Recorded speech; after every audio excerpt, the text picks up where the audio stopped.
that. Nope. Hold up. I don't think I did that. Now you can do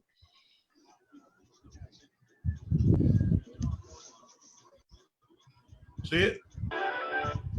Guess who's back? It's baby. Missed me while I was gone. 716, stand up. Mech on the beat. Let go.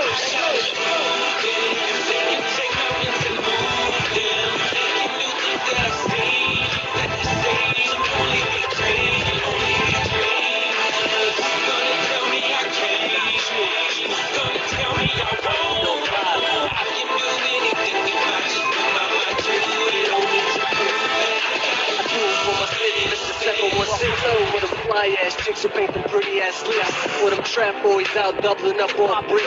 For musicians like myself that was blessed with eclipse. Rap with a package, see what it is. Swerve with the traffic like I lost control of the whip. Hurt the competition like I ran over these bricks. Double lines mean nothing when you're hugging the bridge. Red light, green light, headlight, beat bright. Superstar life make these lanes hate right. Fabulous flow make the girls say nice. So rock cups full to the party break light. The car keys going to the cabin sight. On to the next like they said, right? Yeah, swag too slick, make a hater wanna bite. Now that it's Anna boy, put your click to my life.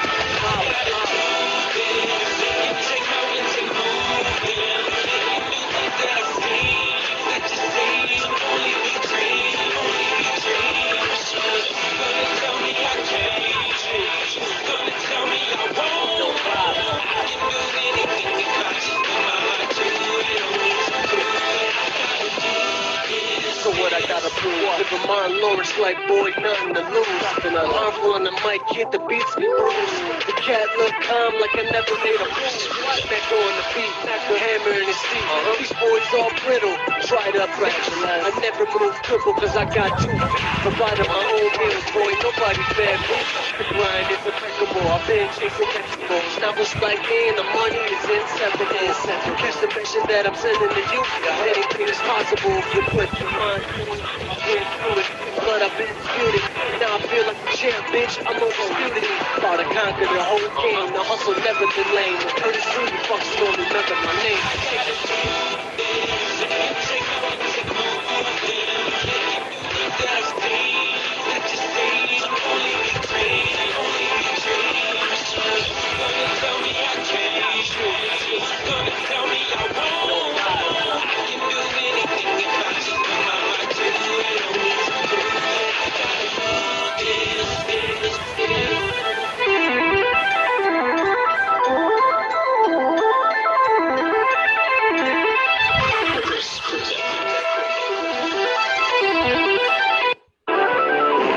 Guess who's back? Ladies and gentlemen, we're here. Yeah. It's 8 o'clock. Y'all know what time it is. 8 p.m. every Tuesday. We come to y'all. Talk Your Wiz Tuesday. I'm here with my co-host, Ron Thomas. Ron, how you feeling out there today, baby? I'm feeling blessed, man. Good, man. We just beat the Saints. Yeah. I'm feeling blessed. Trying to hear that shit on a Tuesday. Anyway, we got a special guest in the building. Hear that shit on a Big Tuesday. dog, JC. What's going on, JC? What up, man? What's going on, everybody? How you doing, man? All right. We also we got Czar in the building after kicking COVID's ass. He's here. What's going on, Czar? We still fighting. He ain't count out the 10 count ain't went down yet, but we trying to get there though. But yeah, I'm back, man. I miss my family and I'm ready to talk some crap, talk some ish. Let's get it, baby. I'm happy to be alive, happy to be here. Okay, we got the chocolate girl in the building. How you doing there, Mrs. Chocolate? I'm good. How y'all fellas doing? Good to see you back, Czar.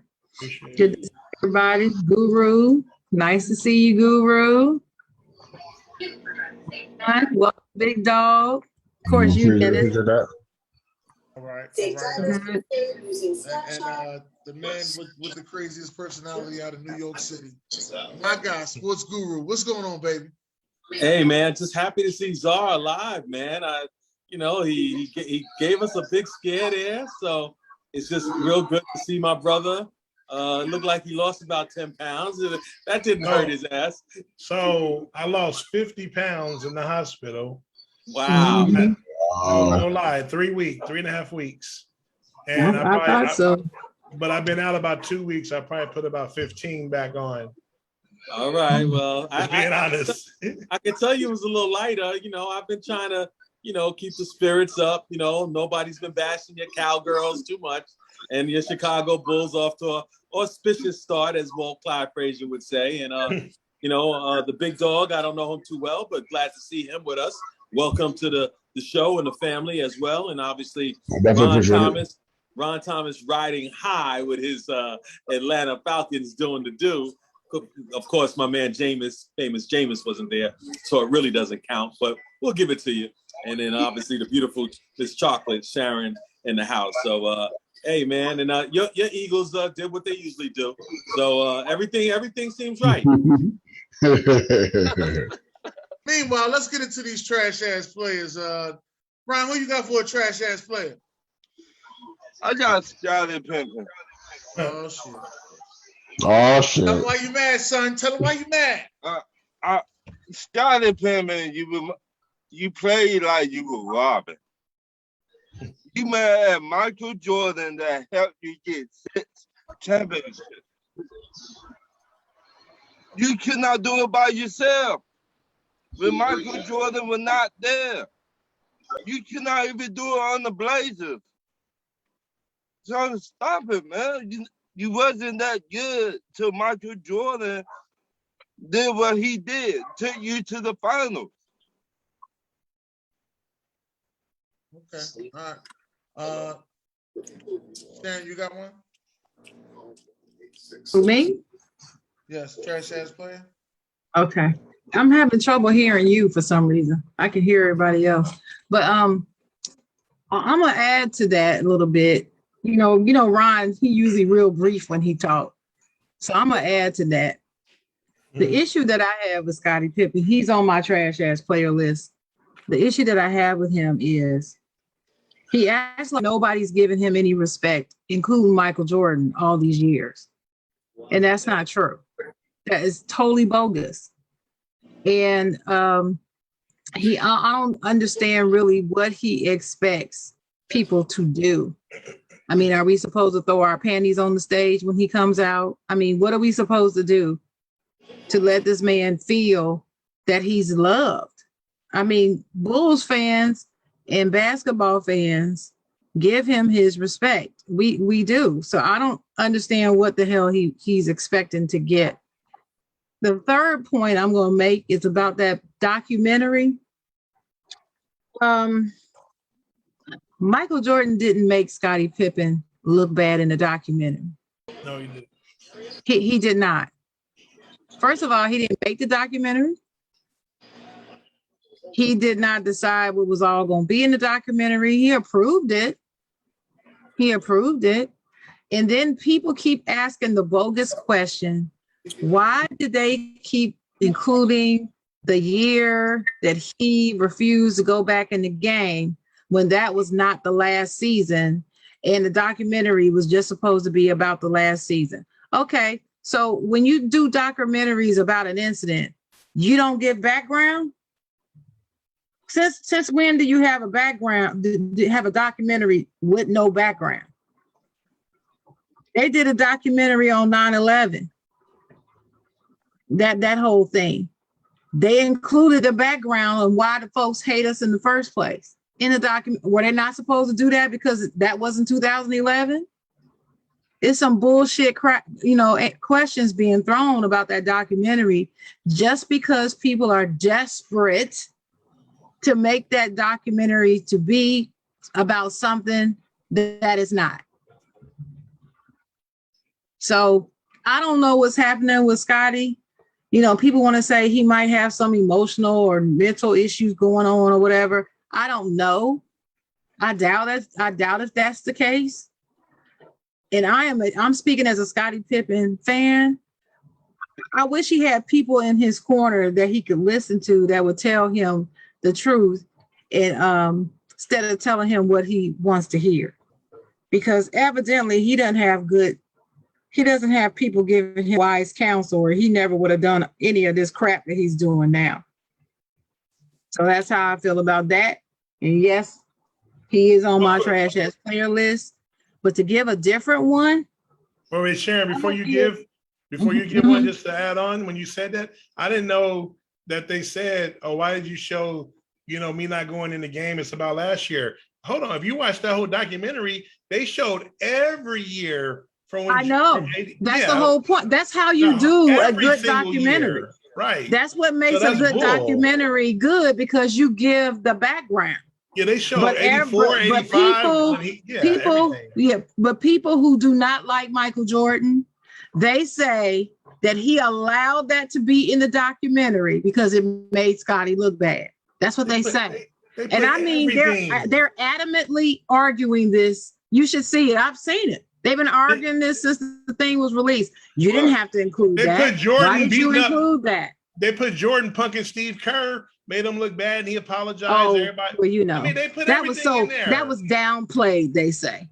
That was downplayed. Wow. But they really talked about him not having that surgery when he did, and they really talked about him not going in the game and all that. Yeah, okay. So the goal was to make everybody look bad except Michael Jordan. Really? Okay. All right. Hilarious. So anyway, that's that. But the next one that I'm gonna give one more. And that's the Buffalo Bills. The reason why I picked this team to go first is because the Buffalo Bills and Jacksonville Jaguars played a game Sunday, and they had the lowest scoring game of the season.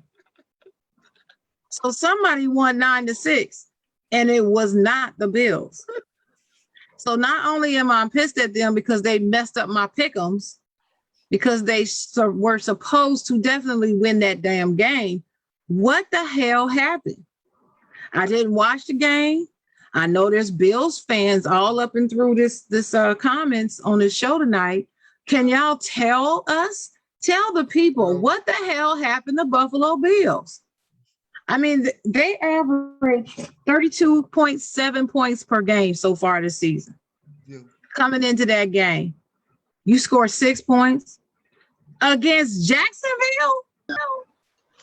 I mean, I can answer that very easily.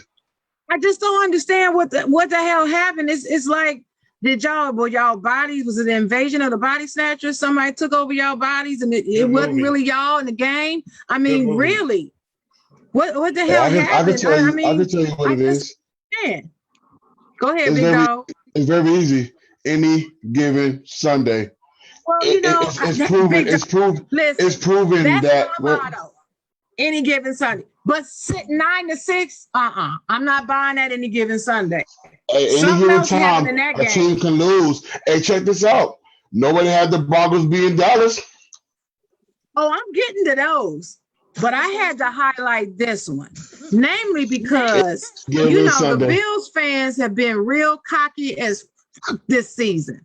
They've been real cocky, real grimy, real loud, real condescending, real obnoxious all season. And then when they lose a game to somebody, they always give the excuse, oh, well, we beat ourselves. So you beat yourselves into 6 points this game? Or did they just play at another level? They just played aggressively. Think about it. When they played Pittsburgh week 1, nobody has win that game. They had Buffalo win that game. It just goes to show you, at any given time, man, just because the Vegas sent the stat sheet doesn't necessarily mean they're going to win, because they throw it 1.5 points, 2.5, 4.5. It happens. Yeah. I agree. Any given Sunday, any given day, anybody could win. Yes. But I'm sorry. I'm not buying that any given Sunday as the reason why you score 6 points in a game against the Jacksonville Jaguars. And Josh Allen played better than Josh Allen. Right. And you coming into this game 37.1, averaging 37.1 points a game. I don't want to hear it. Something else happened, Bills. This was not Hey, no usually- any given Sunday result. Something else happened. Usually And it'll y'all be the team owe that it has to your nothing left to lose. fans to tell people what happened to y'all. Fans, Yeah. y'all owe it to us. You need to tell us.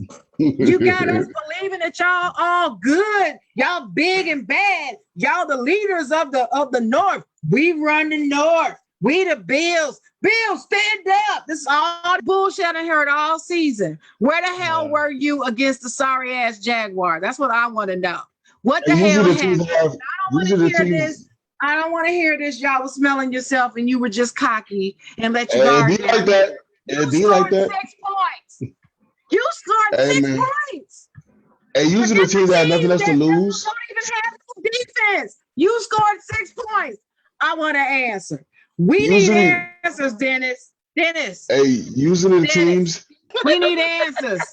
Hey, usually the teams that have nothing else to lose play the best, and the ones that just relax and feeling themselves, smelling themselves, just don't Big dog. play. They play out of competition. Usually those happen. You play out of competitions, you feeling yourself, and you got teams that's not really winning games. That just like listen, prime example, the Detroit Lions. You watch every last one of those games. Every single game except for the last season one was very, very close. They're capable of winning. It just comes down to the fact that can you actually do it or not? So what happens is when you got teams that come here, they're feeling themselves over. Oh yeah, we're gonna beat these guys. Remember, they lost to Pittsburgh. This year they started losing. They started winning back to back. They blew out 2 teams that was under 500. Now, the majority of the teams that the Bills beat was under 500. This game, the team they just lost to was under 500. It just goes to show you that any given Sunday, and the teams that fit themselves get woken up. You know, Big Dog, I agree with you and everything you said, but it ain't answering my question. Because like I I'm the Bills said, fan. I ain't the Bills fan either. I'm not buying it. You know, I could see if the score was like 21-20 and Jacksonville beat them 21-20. They beat them 9-6. I'm not buying it. Somebody got to tell us what happened. Did Vegas call y'all and say, hey, if you blow this game, we're gonna give you some money? What happened? This was like Vegas on steroids this weekend. This is the first time I believe in my entire life I am literally mad about the outcome of games in the NFL this weekend. And I think I'm more mad about this one than any of the others. But all right. Next. I ain't the Bills fan either. I tried to help. Answer. I ain't seen an answer yet in these comments. I have not seen a good, viable answer. Czar, again. Welcome back. Welcome back. Wow. See, wait. Before you go, Willa Bombard, Bills fan, said, I know you not cooking Buffalo when it was 30-0 in Dallas with 5 minutes left in the fourth quarter. As I stated, Will, I am going to get to these other teams soon. But the reason why I am more mad at the Buffalo Bills is not only who their opponent was, okay, that's one factor. But the second, I haven't heard all this bullshit from Dallas fans all season. Dallas fans are the same every freaking season, good or bad.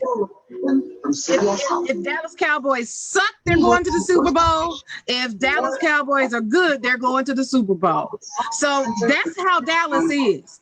But the Bills have been extra saucy this year, and that's why, damn it, I need an answer. What the hell happened to y'all? Mute your background noise. Your background noise. OG, I don't need an answer from you because you normal. So I got you. I read your answer, and I actually kind of agree with that a little bit, but that's not what I'm talking about. I'm talking about them others. I need an answer. All right. So, hey, Sharon, I just want to let you know I love you. Remember you was talking about how we need to speed things up? I just want to let you know I love you. Yes, and I'm making up for the past 10 weeks that I sat through this waiting for everybody else to get finished and having their say. Right. So I'm making up for my time. How about that? Game 2. All right. They try he tried to turn it to my team. I know we had a terrible game too, but we played Denver, not Jacksonville. I mean, at least Denver's 500 over 500, no excuse. But Jacksonville, that's an expansion team. But anyway, since you want to go there, but they both had terrible games. So regardless, trying to overshadow another game She asked about Buffalo. I answer that question. That's it. She asked about Dallas. I'll answer it for her. So my trash ass player is the one and only Sam Darnold. Again, I mean, I don't know about everybody else. I'm not saying I was the only one, but all I heard this offseason when he went to Carolina, it was gays. It was Adam. You know, he's a great quarterback. He in Carolina. Now he gonna ball out. Can anyone explain? Can I do it, Dennis? Can I do it, Dennis? Yeah. He is who we thought he was. And we didn't let him off the hook, though. Sam Darnold is trash. Welcome back, Czar. Get up out of here. I told y'all he was garbage. He can't read defenses. He hold the ball too damn long. Trash is trash. What do you say? What is it, Ron? Garbage juice. Garbage. Thank you. Dumpster juice. Trash ass player. Now Carolina want Watson and all this other bull. Get him out of here. That's my first one. All right. Guru. Wow. Unbelievable. What was I gonna say? Going back to Michael, just to, I guess revisionist history. If anyone thinks that Michael Jordan didn't have, anything to do with what was put out with Scottie Pippen, once again, Skippy's gonna jump off the damn peanut butter jar. So, Skippy, that's your new nickname, but I'm sorry, I apologize. As far as Scottie Pippen is concerned, the one thing that I heard in his little, soliloquy that I didn't like, and just trying to be objective as possible, because I don't like Michael Jordan, and I don't care who doesn't like it.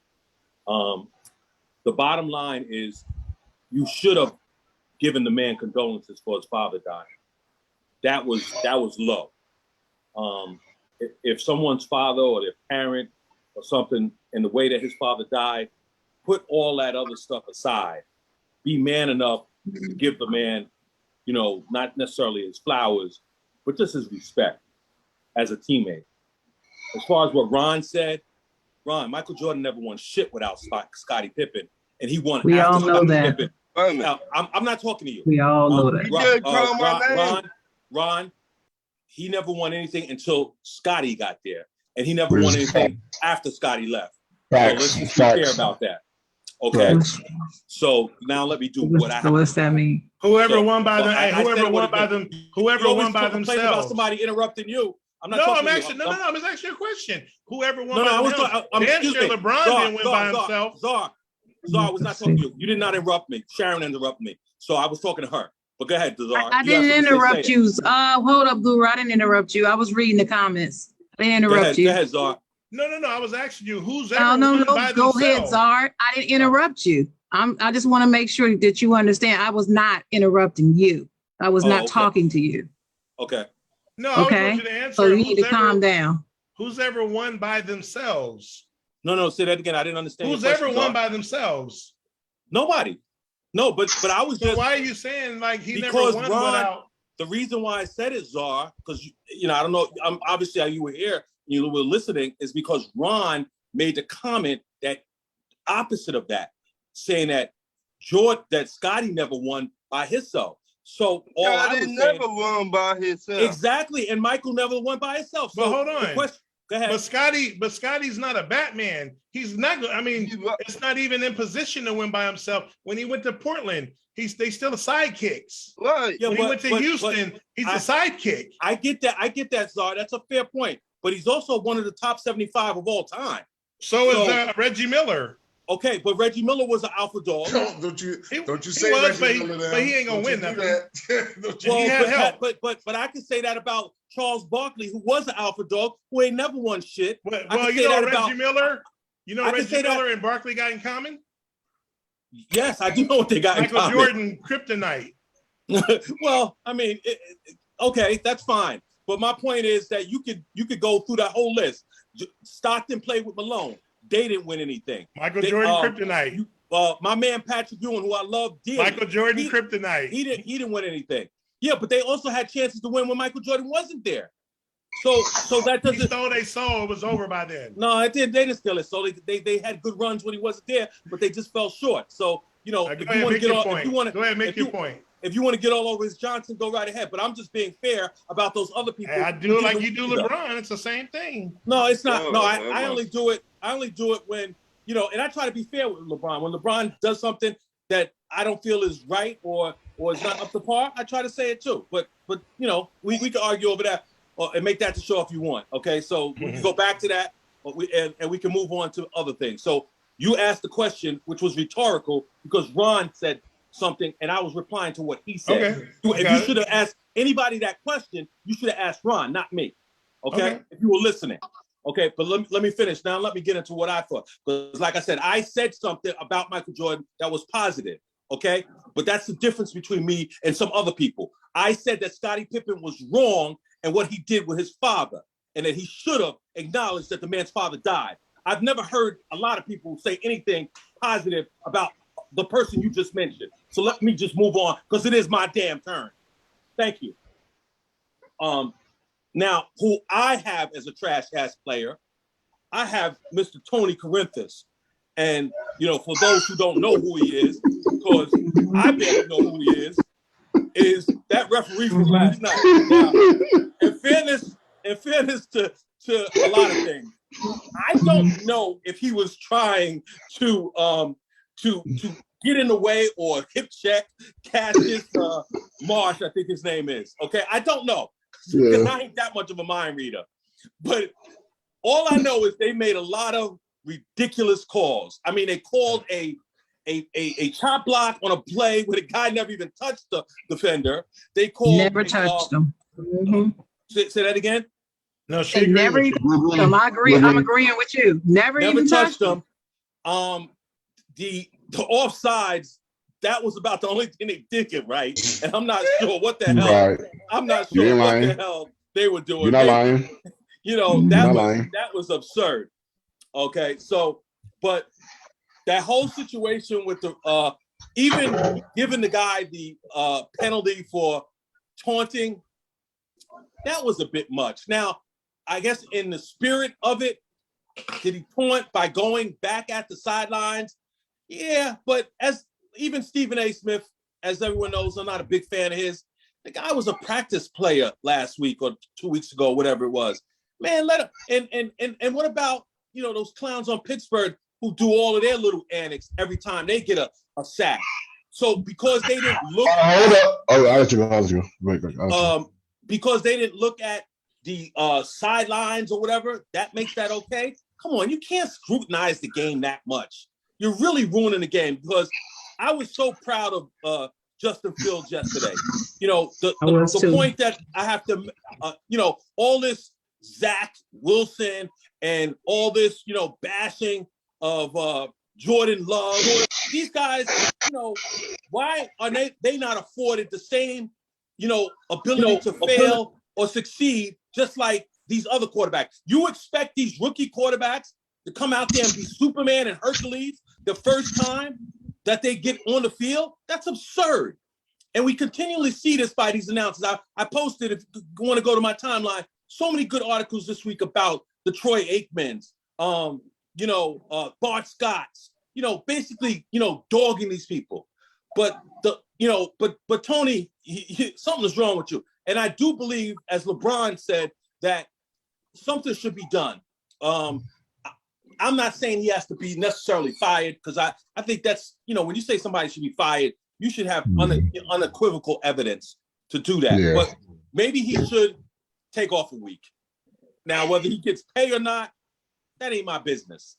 You know, because I don't like nobody messing with my money. And most people don't like people. Yeah. Most people don't like people messing with their money. So just go away, Tony, for a week. You know, maybe come back in about 2 weeks. You know, skip week 10, come back week 11, and I'll be cool with that. So basically, he's leading off my trash ass players. And so whoever's the next up, go ahead. I just want to say I agree. I agree with what he said about that. The rest was bad. They were bad. Yeah, we're going to go ahead and let the big dog give his. Big dog, who you got for a trash-ass player, big dog? Trash player for me, Jimmy Graham. You 6'4", against a 6'1", 6 foot corner, a back shoulder fade, and you drop it. You got all the height, you got all the size. Justin Fields throw a perfect back shoulder to you, and you don't grab that over Joe Hayden. And of all people, you drop the ball. Like, you don't get much play time as it is. So in the red zone, you got the height for that. You got the height for that. And the fact that the ball being thrown to you on the back shoulder and you drop the ball, but you're a trash ass player for that one. He just one of my many. But Jimmy Graham, you don't get touches at all. And the fact that you drop that ball to a 6-foot corner is sad. And we see why you don't get touches. Okay. All right. And to counter to what Guru was saying about the Taunton situation, now I will be the first one to tell you that I think the Taunton was a little bit of a stretch. I feel like they shouldn't have called it, but we have to face facts that it is a rule. It's been a rule since the beginning of the season. They told they chop it down on Taunton. I want to put this in perspective. He celebrated for about 35 to 40 seconds. Okay, he celebrated 3 different occasions: the kick joint, celebrated with his team, and as the team walked up the field, he started walking towards our sideline. Okay, now he didn't go all the way. I agree, he didn't go all the way. So I feel like, yeah, you should have let him ride, but it is a rule. You cannot go towards the opposite sideline. As he was doing that, our special team unit was coming on, so you can see why the referee did what he was doing. And if y'all watch closely, the referee before the hit thing going on, he was grabbing he was going to go look for his flag anyway. He was going to get up for something already. You know what I'm saying? But you cannot do that. I feel like it should have been called. I agree. It should have been called. But at the same time, it is a rule. You cannot do that. Your team is going to their sideline and you're supposed to walk to your former team's sideline. You cannot do that. So, and the difference between us and him, when we sacked him, we celebrated in the middle of the field. We didn't go to the sideline like he did. So, hey, man, it's a rule, man. So, at first I was like, yeah, it's too much. But then after deep dive digging into it, it just seems like, you know what I'm saying, it was the right call. But I feel like they should have let it ride. Okay, all right. My trash ass player that I'm putting on there is Matthew Stafford. Matthew Stafford, you had a terrible game, and you had your team looking like S when they had everything around you that you needed. You were supposed to be the piece that was better than Jared Goff. That's going to lead them to the Super Bowl. I mean, the Rams actually have a commercial that they play for Sunday Night Football that says Super Bowl or bust. And Von Miller was in the commercial, which means they believe so much in the Rams going to Super Bowl. And for them to end up losing to the Titans without Derrick Henry shows that y'all just don't have it. They didn't have it. They didn't have it Sunday anyway. No, they just don't. But the other loss they took to Arizona, they ain't have it then either. But Ryan, you got any more? Well, I had one, but Shannon told me not to say it, so no. No, I did not. What you got, Shannon? No, I did not. So what did I tell you not to say that? Okay. So I also had Matthew Stafford, but Dennis, you got that one, so thank you. And I also had my Pittsburgh Steelers. 2 players in particular. One, Mr. Dan Moore, the head. He's what is he? Dan Moore is. What'd you say? Let's talk about Dan Moore. Yeah, Dan Moore. Okay. Number 65 on our beloved Steelers. Yeah. He got beat so many times on that edge. One time, the edge rusher got around him so quick. He stumbled and the edge rusher sacked Ben so hard. I didn't know Ben was gonna get up. I mean, he slammed into him, and I'm just looking at. I'm like, okay, that's. And it was such a bad move. You even in real time, you could see him actually making the mistake as he was doing it. It wasn't one that you even had to watch the replay. His feet were so obviously in the wrong position and his hands that even me, who I ain't played on the line in my life. I played other positions in football, but not on the line. But even I could see you're not doing this right, Dan. I'm sorry. I mean, I know he got beat on that edge several times, but that one was really costly because that's the one that really put him on the ground. And I believe that's the one that was on a third down. It could have been a second in I think yardage it or was a a third. I third. think it was a third down. I think it Yeah, was. and it was bad, and it led to us having to punt the ball. So that's one. But if it was just one time that he had done it, he wouldn't be on my list. But I saw him get beat, and he's been playing pretty well this season. But in this game, he really got beat. He got shown up. The other one is Mr. Ray McLeod. You cannot fumble the ball and late in the fourth quarter on kickoff return. You just can't do that. It's unacceptable, Mike Tomlin said, and it is unacceptable. And I had just got finished talking to Dennis. I was talking to Dennis, and I just told him how much I liked how he had been playing recently. He had been playing pretty well. Every game, he was getting better in the beginning games. And then finally, he started really making plays for them. He started having like 10, 50, like 20-yard returns and stuff like that. So he was improving. Then this fool gonna sit up here and try to get fancy and cute. It was so late. He should have just gone on ahead and let them tackle him. No, instead he was trying to do something fancy to try to make a big play, and then he fumbled the ball. And he's not a rookie. So this is not something like this is a rookie mistake. So I was rather disappointed. It almost cost us the entire game just by that. It led to 10 freaking points. That one mistake. So that's my next one. Somebody else can go because I got 4 more, but go ahead. All right, Czar, what's going on, Czar? I got one more. I gotta get this one, and just end, just for the love of it and the funness of it. But let's go. Let's talk about those San Francisco 40-winers. Oh shit. We going to the Super Bowl. We back. Yes. What's up? I'm so sorry to interrupt y'all, but I have a little breaking news. Can I just share the breaking news real quick and then you can go on?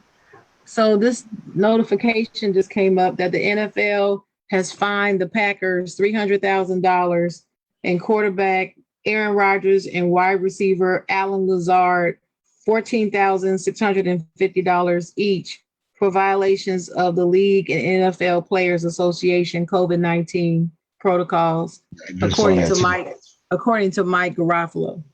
Just wanted to get that in, folks. Yeah. Go ahead, Zara. That's big. That's big news. Yeah, go ahead, Zara. But yeah, I'm in the Bay. I live in the Bay. And, all I've been hearing is, we back. Team is back. We're going back to the Super Bowl.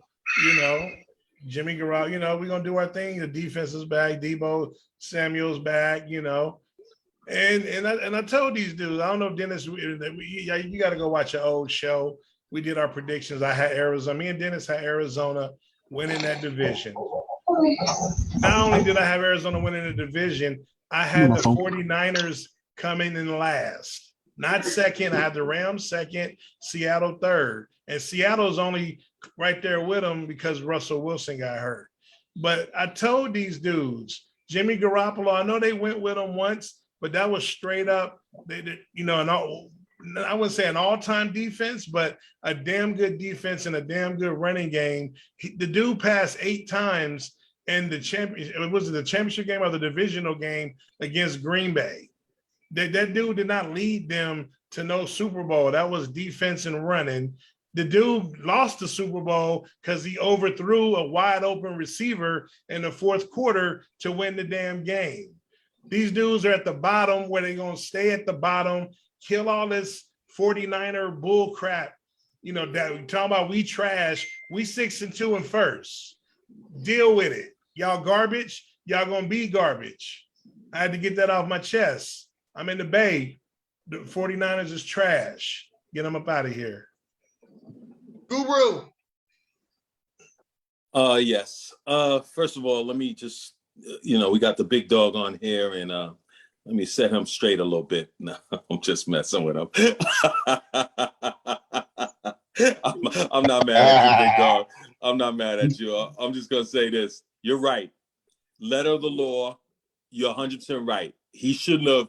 I don't know why he was going to the, because at first I thought he was kind of like mocking the kicker, but he kind of looked through him and he wanted to look at the sideline. So, I was mad as hell because I wanted the Steelers to lose that game. But, you know, I just, you know, I'm so sick of Tomlin and Ben being in love with each other. And Tomlin has always been so deferential to Ben, as if Ben, the first Super Bowl, he didn't do nothing. The second time he lost. And Tomlin's always kissing his ass. I know he's the quarterback, but enough's enough. And you know what? You know, if you have a bad season, they'll run you out of Pittsburgh. So that's all I have to say to Tomlin. And I have a lot of respect for Tomlin. Okay. You know, obviously being one of the greatest African-American coaches that has ever lived. And my respect for him is insurmountable. But I just, you know, it's sickening. But you're right, big dog. But the one thing you were wrong about, and, you know, I hope you, whether you agree or not, I'll just say it, is that Justin Fields got late hit like 2 or 3 times. They never called one. Right. Okay, so I don't know if that was old Tony, old boy, who had a bad night, you know, or was, you know, trying to, you know, throw some points or whatever he was up to. I don't know what he was up to, and I'm not even going to try to get into that. But I remember that, and somebody in the thread mentioned that. So just to clear that up. So I'll move past that. Right. So I just wanted, you know, to just let you know that. As far as my trash ass players, I got to go with Aaron Rodgers again. What that man did, and even just a minute ago, this breaking news. First of all, you know, not that, you know, people know or they don't know, but just to educate people, that's all they could do to Aaron Rodgers. Even though he did the unthinkable and the unspeakable, and didn't have the courage that the Kyrie Irvings of the world had, or Lamar Jackson, or Carson Wentz, or the guy in Minnesota. All of them are non-vaccinated, but they let people know. They followed the protocols. They did the right thing. And whatever abuse they got, the only one of them that really got abuse is Kyrie.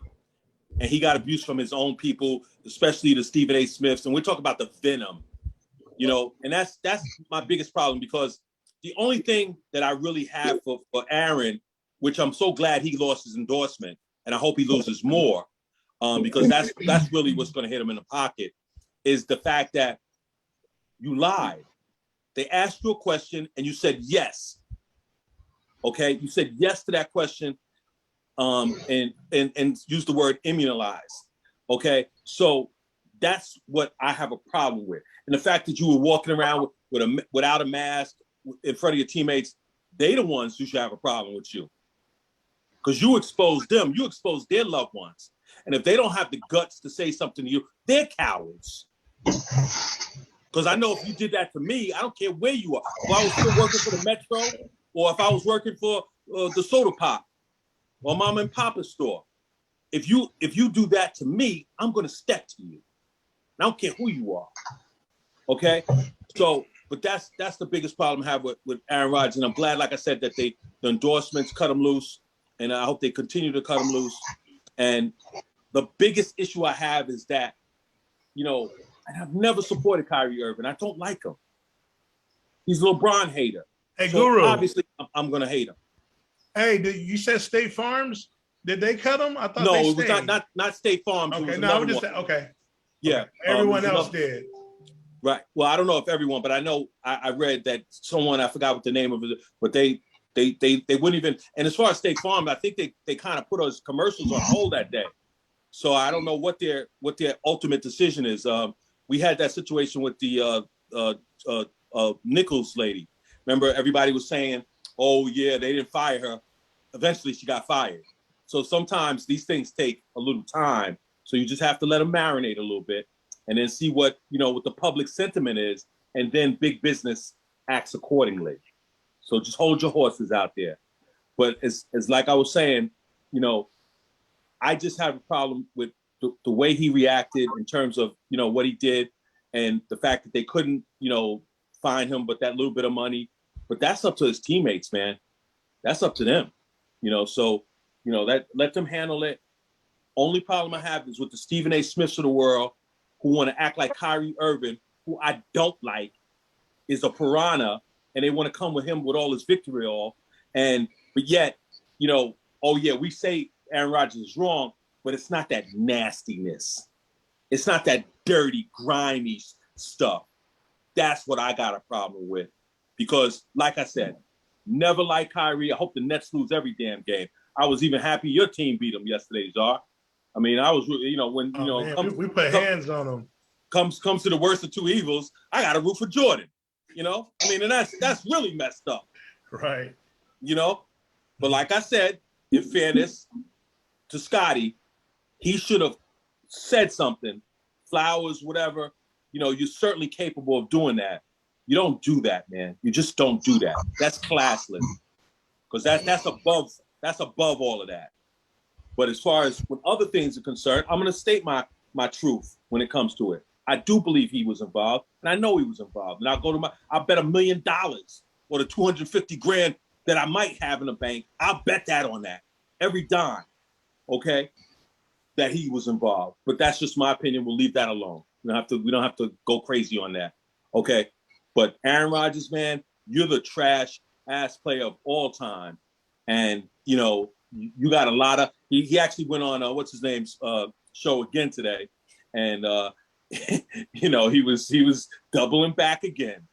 He was the Pat McAfee show. That's the show that he went on, I believe, last Thursday or Friday, and aired all of this stuff about being vaccinated and all this other witch hunt and the woke nation and all this other stuff, movement, all this stuff, just bringing stuff in it that we don't need as a society. We don't need all this black and white, all this politics. We at some point, we got to get beyond that.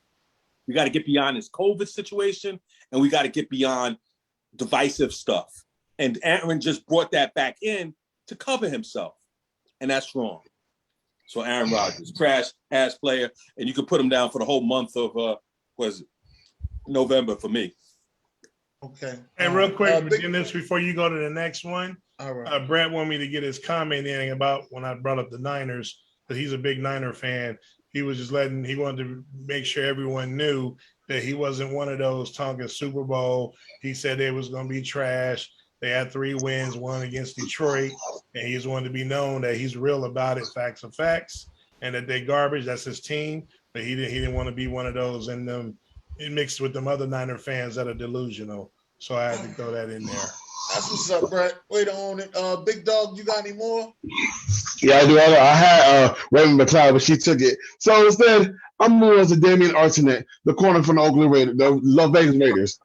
Why are we flashing guns, threatening fans on social media that they claim they're going to pull up on you? Why are we even entertaining this? You just going to stuff possibly the rest of your football career because of this. You showing so many different firearms about what you're going to do this president, then do that. Your house is loaded full of guns. Why are we doing this? You just been drafted, last year? You're 25 years old, so you kind of drafted kind of late in your age range, but still your palm area. But still, you're in the NFL. You try to be a breadwinner for your family. You trying to provide for your family. And now you're not on the team no more because you want to threaten fans because they told you in your DM they're going to pull up on you. Why are we even taking what fans say seriously anyway? The hecklers, halftime hecklers, haters, or somebody that don't want to see you shine, or case may be haters at this point. But you call yourself possibly the rest of your NFL career because you want to threaten a fan. We don't know who the fan was. The fan can take that and probably try to sue you for that. You know what I'm saying? Anything. And you entertaining a fan, and you let a fan save you a trip to the NFL, like possibly not ever be playing the NFL ever again because you want to threaten with firearm and show all the guns you had. Why are we doing this? You're in the NFL. You're an idiot.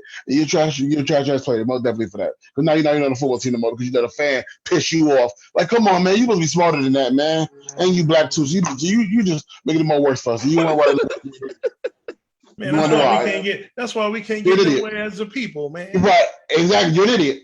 You're not trying to play. You're an idiot. Let's get to these certified. Let's get to these certified players because we're trying to get through this thing. So Ryan, go ahead, give your certified player. I got the Atlanta Braves won the World Series last week. That's cool. Sharon, you got yours? Boo. Boo, boo, boo, boo. Right, boo, boo. Right. Better next time, right? I do have one. Justin Fields, actually. I was really, really impressed with the game that Justin Fields played yesterday. He's got a better command He's showing that he can play better from the pocket. He's smart. He's a smart quarterback. And you can tell by the way he's reading. He takes time to actually look up and read the defense.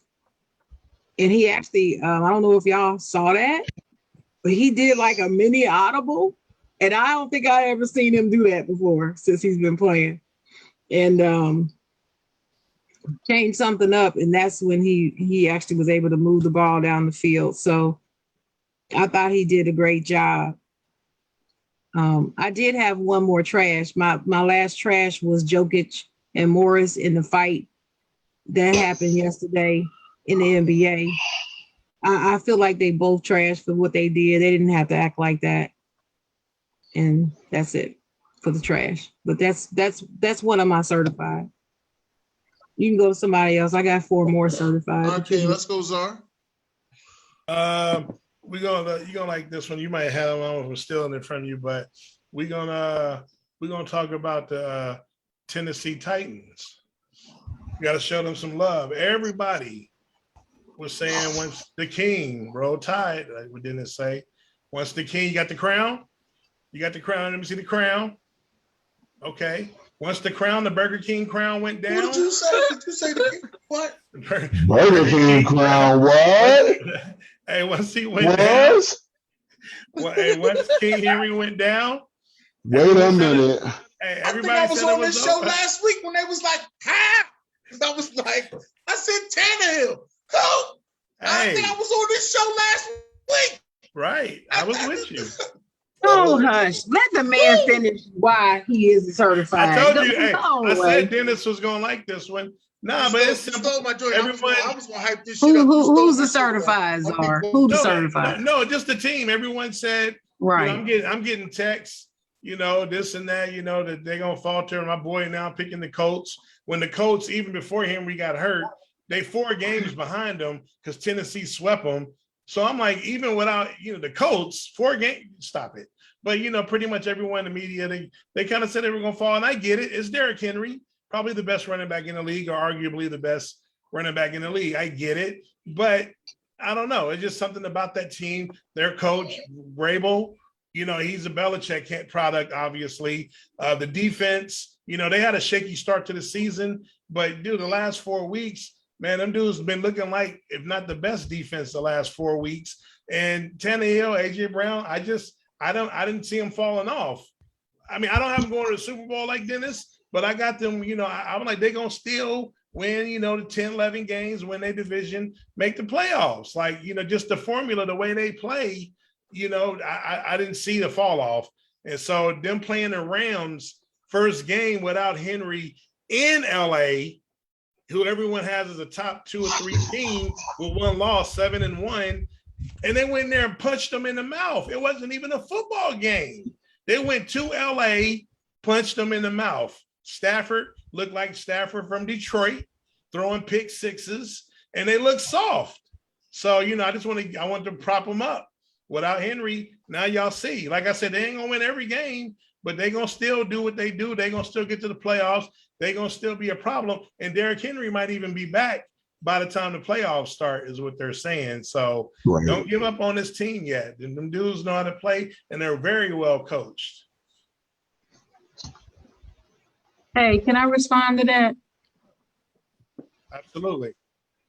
F the Titans. That's all I got to say. F the Titans. Remember the Go Titans. ahead. Go, not the movie, just F the Titans. Go ahead, whoever's next. I got Georgia Bulldogs. I think I'm next. Go ahead. Who's next? Sports Guru. Okay. Well, first of all, I'm gonna give a shout out to my 2 brothers. That would be Frick and Frack. That would be Skippy, and that would be the great Ron Thomas, man. These guys always coming for the guru, man. They love coming for me. I love these brothers, man. I got so much respect for Skippy, jumping off that peanut butter jar the way he do, showing that agility, left and right, wiggling that stomach of his, doing a little belly dance, the whole 9.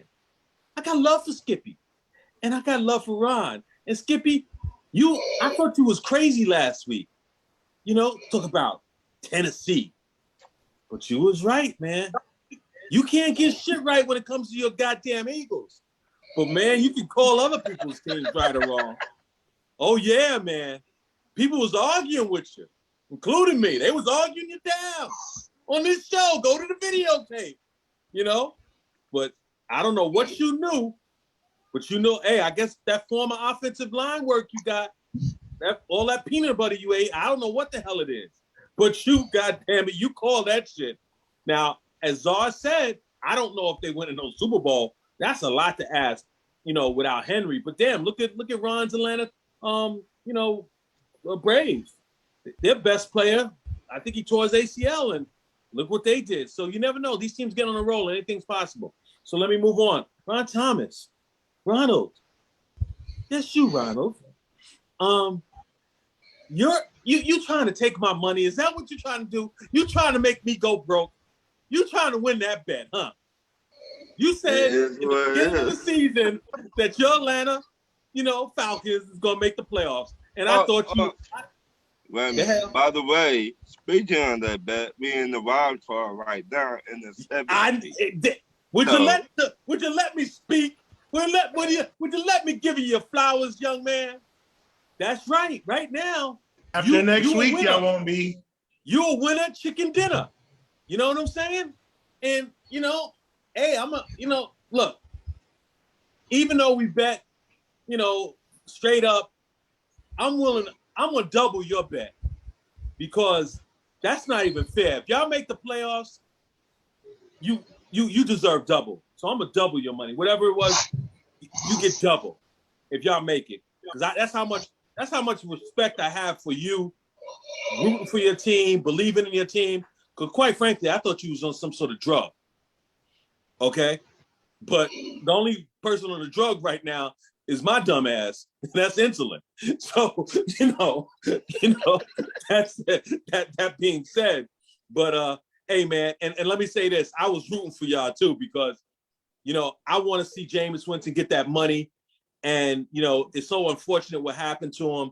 And if they win, you know, they'll find every reason not to re-sign him, blah, blah, blah. So thanks again, Ron.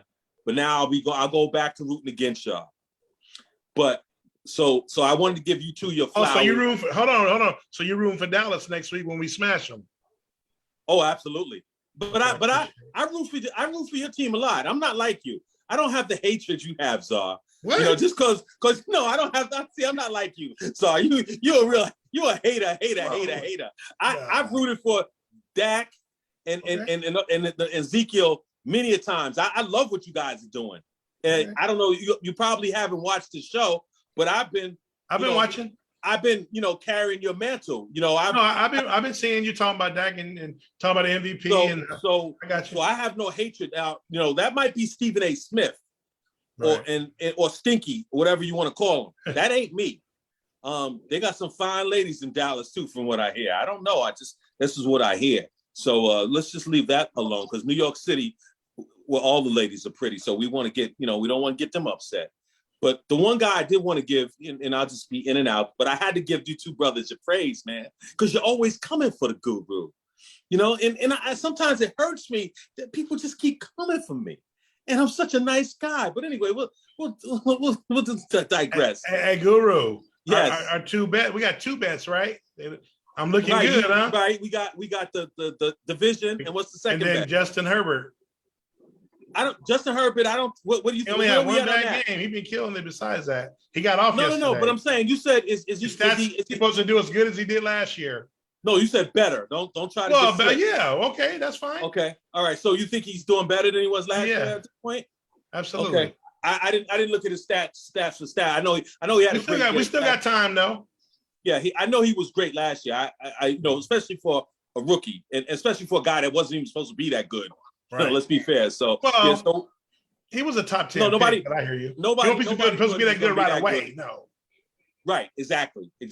But we agreed on that. So the one guy I wanted to give some props to, and it kind of gives you a little cause for pause. This kid, the kicker for Chicago last night, I'm not gonna act like I knew who he was. Santo. Yeah.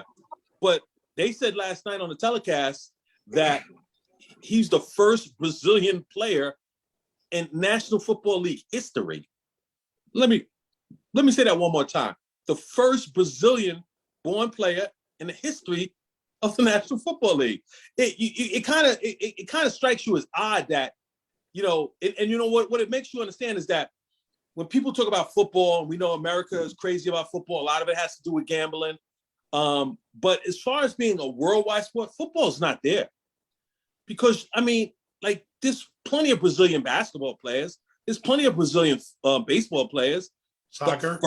The first ever, you know, and I mean, I don't even know, he supposedly missed the extra point last week. He had hit, like, I don't know how many field goals in a row. So kudos to him. Yeah, I thought he had a pretty good game last night.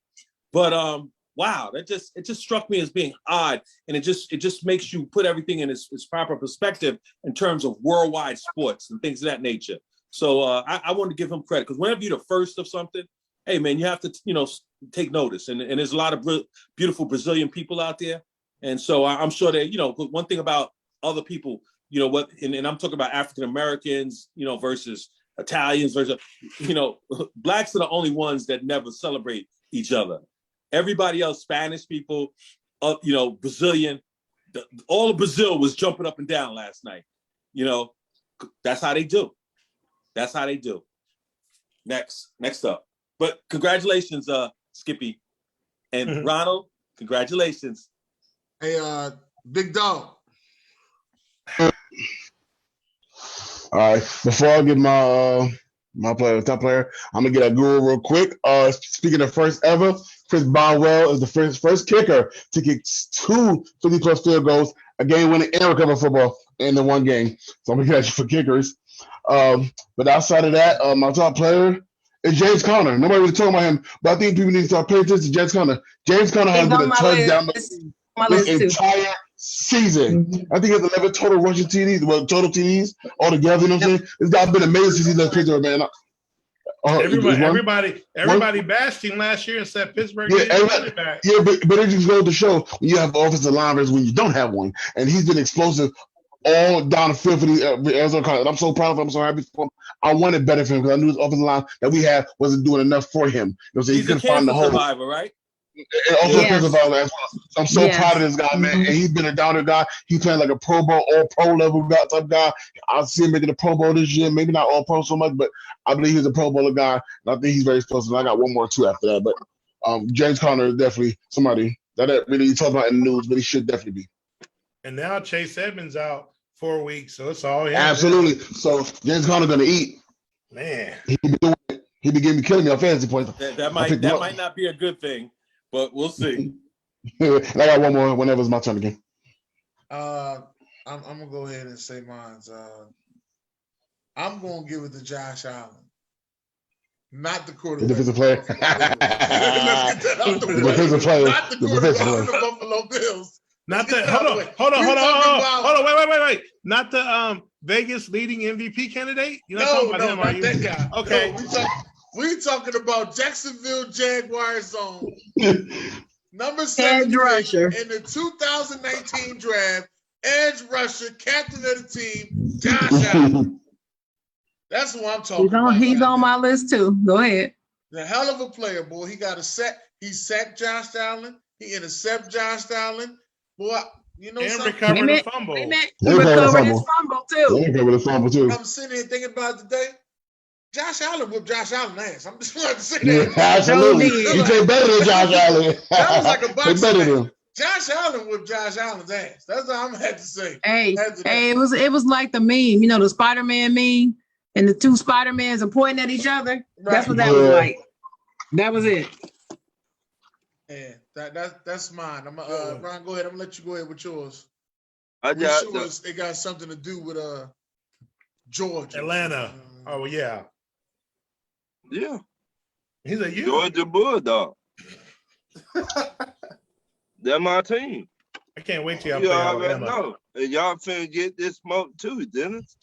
Can't wait till y'all play Alabama. Go ahead, Sharon. Everybody got a script tonight. Is it my turn now?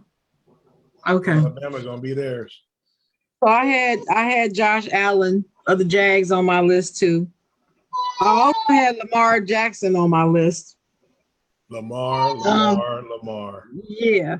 Even though he threw 2 interceptions, this dude was 27 to 41 for 266 yards and 3 touchdowns with the 88 QBR. But on top of that, he also ran for 120 yards in the same game. So it's like he broke a record. So it's like he's doing everything for that team offensively. I bet you if he could run down and catch his own pass, he would do that too. I mean, I don't know what else Baltimore wants the man to do. He's doing everything that he can. When is everybody else gonna elevate so that he doesn't have to get worn out? That's my worry. Because I mean, he's young, he's athletic, and he's doing this now. It's a long season. I mean, last I checked, I think they went up by a game, didn't they? It's 17 games, right? So I'm just concerned. But yeah, he was on my list, and I also had the Colts on my list for pulling out that game. A lot of people panned them and said that they wouldn't win. And I also had James Conner on my list. I want to say something about that because Big Dog made a very good point. It's not that the Steelers just didn't want him anymore or thought he was trash. It's not that. But we needed a more prolific runner. We knew we needed to have one. And at the same time, we didn't have that great of an offensive line. So actually letting him go was better for him. It wasn't done like, get out of here, kids, you bother me, you're trash. It wasn't like that. And that was said in a couple of interviews. They still, respect him. He'll always be a Steeler. They don't say that about people that they're getting rid of because they're trash. They don't say that. So that garbage about we got rid of him because he was trash. No, we did not think he was trash. And he was good. He was serviceable, but he couldn't elevate then. I don't think he was well enough that season. No, he wasn't. He wasn't. And then that in the off season, he had time to heal up again. And remember, the next season started late. So he had more time to rest and all of that. And then the season was shorter. But anyway, so people who hate the Steelers are going to use this particular story and his success this year as an arguing point to say, oh, see what the Steelers did. See, they did this or whatever. And you can use it if you want to, whatever floats your boat. I'm just here to set the record straight that it wasn't like that. And the team actually, roots for him. And that's the truth of the matter. And I do. And when I found out that he was leading the league in touchdowns, I was like, wow, that is fantastic. And as a fellow cancer survivor, I know what a feat that is to go through chemo and then find it in your soul to be able to perform athletically after that. That's a big damn deal. So I'm proud of him and shout out to him. But yeah, James Carter is on my list. I also had Najee Harris on my list because he's continuing to grow and get better in his role as running back. So that's that. All right, Zar, what you got over there? Next, let's show these dudes some love. The New England defense. We're gonna go to not the team and necessarily, but the defense. So going into the season, New England was going to be like my surprise team. We all know the Cam situation, Mac Jones. So I kind of jumped off, that wagon. Obviously, they had a slow start. Even the defense had a slow start. But these last couple of weeks, we seeing, what they can do. And, they shut down, Herbert. We talked about Justin Herbert. That was I think his only bad game, if I remember correctly this year. He pretty much been lighting everybody up. And then, yesterday, again, I don't want to make a big deal about it, but, it is what it is. they shut down, Carolina and Darnold. McCaffrey was back, the so-called best running back. And, they went in there and a lot of people picked Carolina to win that game. And New England, they're playing that line. I love that linebacker they got. Is it Judon or Judon? Matt Judon. Yeah, dude, that dude, man, that dude is good, man. Like, and this is what I envisioned from that defense. Took a little minute, but they're 5-4. They only a half a game. And this is what I envisioned, going into the year. They was going to battle Buffalo for the division. But like I said, once they did what they did to Cam, I kind of backed off of that. Mac Jones is, he's not terrible. He's holding down the fort. He's managing the game. They got a good running game with Harris and Bolden. So them dudes I think they can get in I don't know if Buffalo should still win that division, but them dudes have got a serious shot to make the wild card. And, but yeah, props up to them playing how I thought they could play because they got some good talent. And, that's what Belichick does. Last year they had a lot of guys opt out. So nothing you can do about that. But I want to give them a little shout out. They playing some good football right now.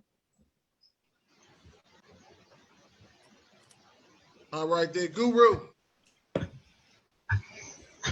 Hey, before you go though, we should have went to this game right here, man. It's Philly basketball joint at Madison Square Garden. But we'll let you go. Who is that? Kentucky or who's at that game? Kansas playing Michigan, and then Kentucky plays Duke right after. Yeah, that's not a bad game. That's not a bad game. College is and shout out to college basketball, man. Glad to see those brothers back, man. I miss college basketball. I had to see when my boys play, and that's on Saturday. So I'm looking forward to that. So where are we at? We're going to what? I don't have any more. I did the Brazilian cat. I could do a million more trash, so I'll just pass. All right, we'll give it to the big dog. Let him have it. Go ahead, big dog. TJ Watt.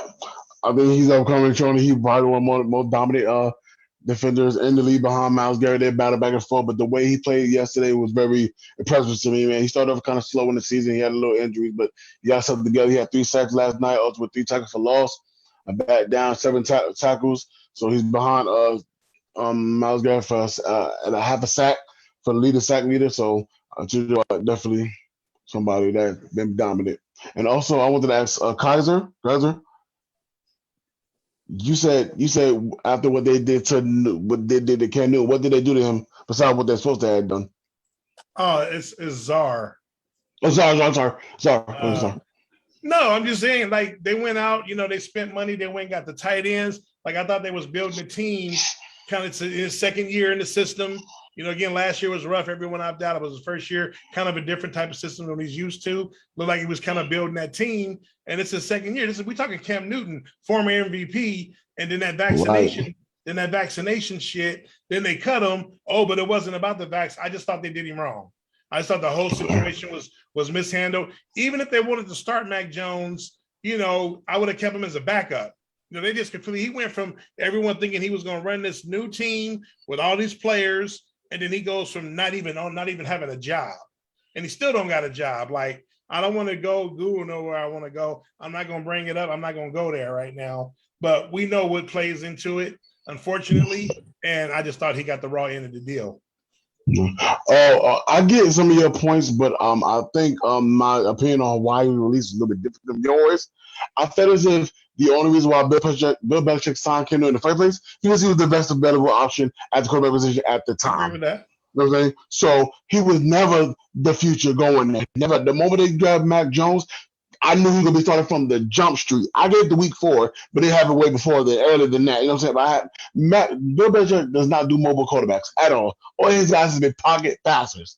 He's right there stay in that pocket, not take Cam Newton is the best available option at the time. Look, don't play that game that you're starting or, they're battling and act like Mac Jones did better, and me to act like No. I'm arguing. No, you're right. But I knew all game. McKinnon was not the plan moving forward. I knew that from the jump tree. So when a lot of people was surprised, I was like, "Are you really surprised?" He was just a available option at that time, best available quarterback at that time. They needed a quarterback to finish the season. They had nobody, so he was the best available option. He did what he did, but he wasn't like what he used to be. You know what I'm saying? So I knew this was going to happen. I gave it to week 4 though. You know what I'm saying? But it happened a little bit earlier than that.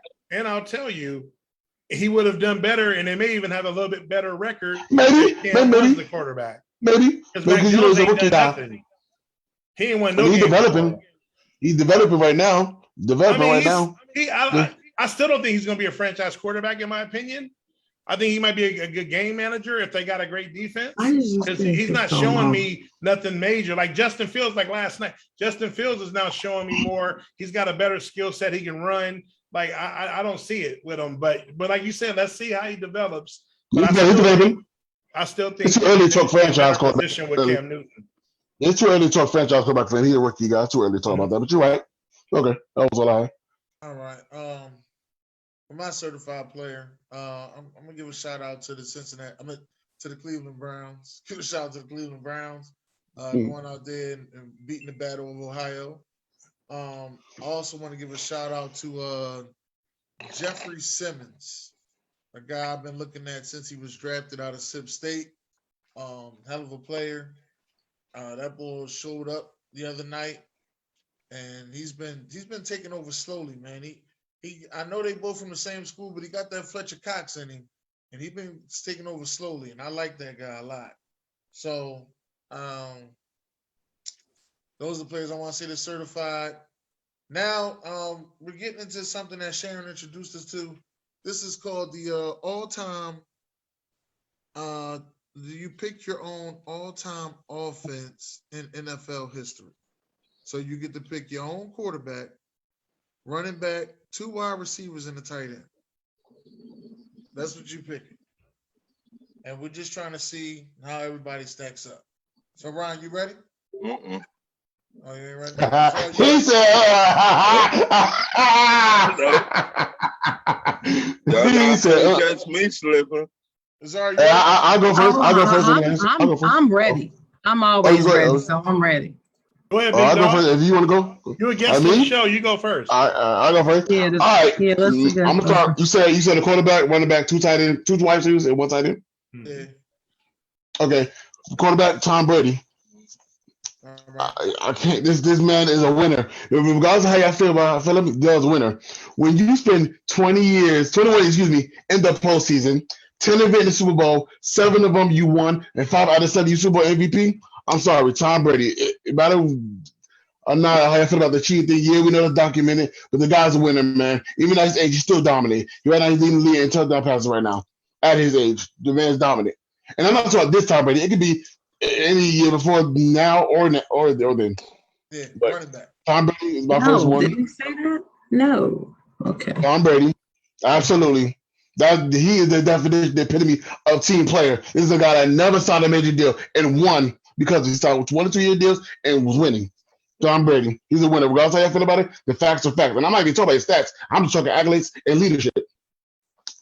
He's true of a true team leader. He epitomizes that.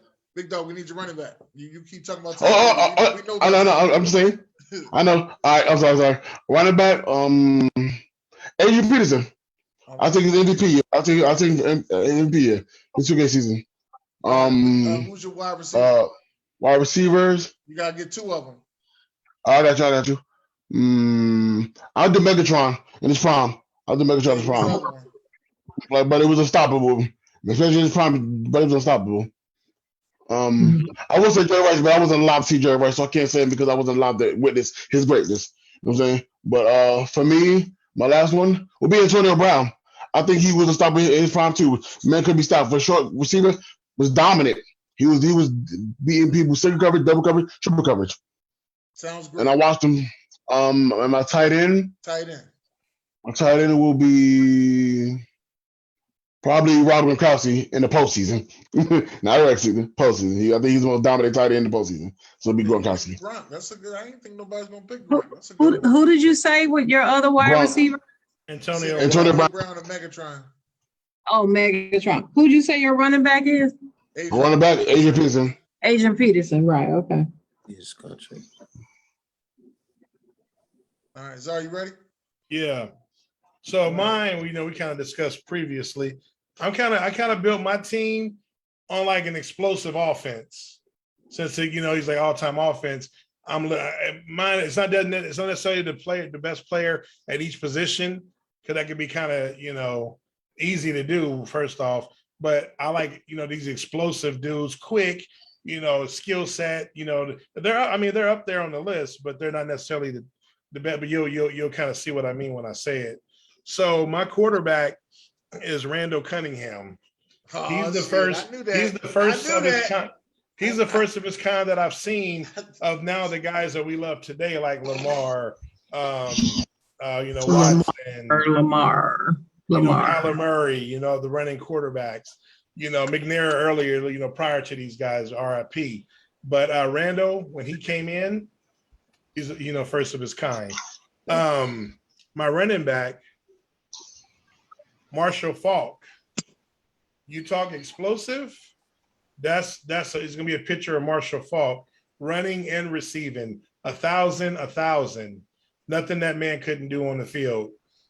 My wide receivers, I'm going Randy Moss, the most explosive wide receiver in the history of the NFL. Number 2 all time, behind only Jerry Rice, and that's because Jerry Rice was consistent, did it longer, had a great ass work ethic. Excuse me.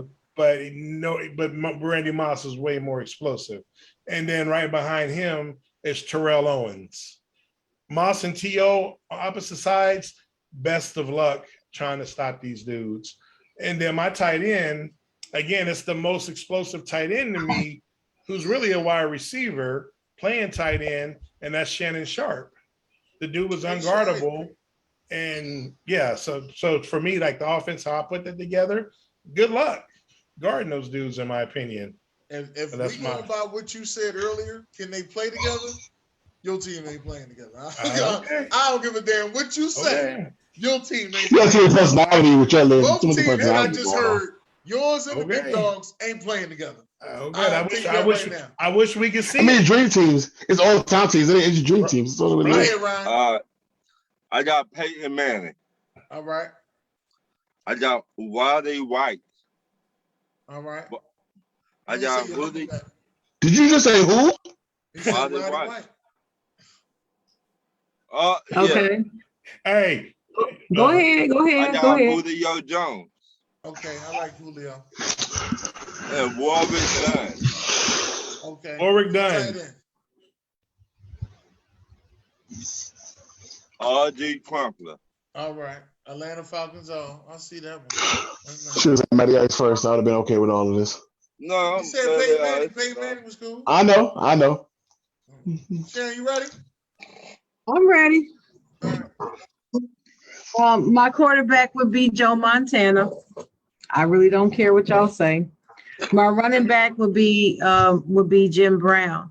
And the reason why it'd be Jim Brown is because he was a prolific runner at a time when their concentration was on defense. And still it didn't stop him.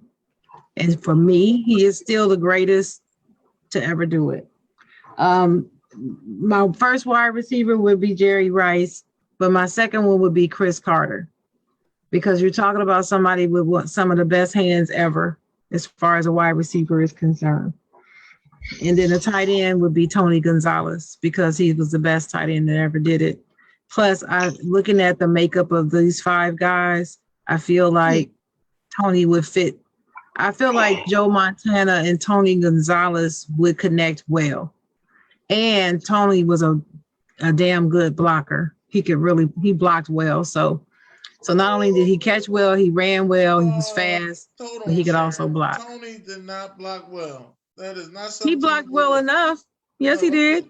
No, he did. That's why. Look, I'm not arguing with you on whether or not he blocked well to you. Right. We'll talk about it off the air. Okay. But he blocked well enough for me. My list. Guru. Okay. I have to agree with Miss Chocolate. it's real hard. I mean, because you could really say Tom Brady. I don't like Tom Brady. I do think I do like Joe Montana. So, you know, he was 4-0. You know, he never lost. He didn't get to as many as Tom. But you can't go wrong with Tom Brady either. But I'm just say Joe Montana. My favorite running back or the best running back it's not even close. It's Jim Brown. If you want to do a second, then I'm gonna do Gale Sayers.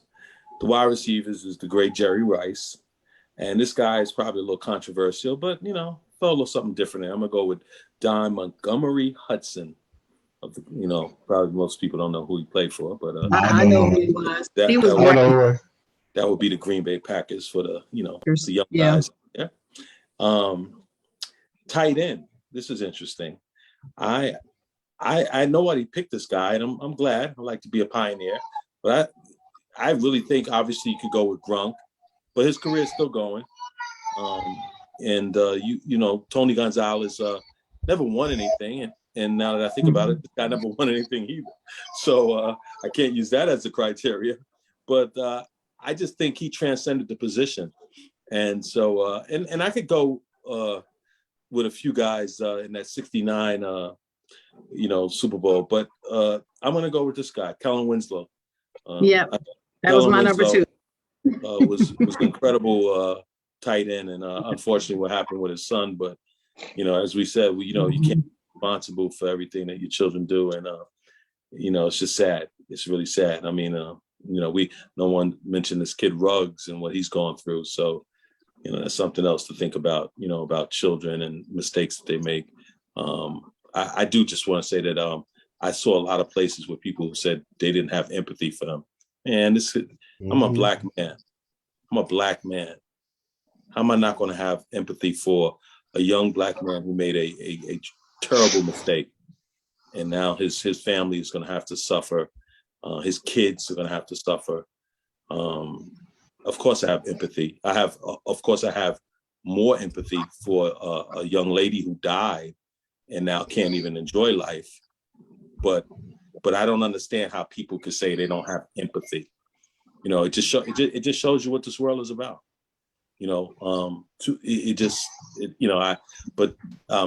to make that a topic. So I think I got. Is that all the players that I needed? Yeah, that was it.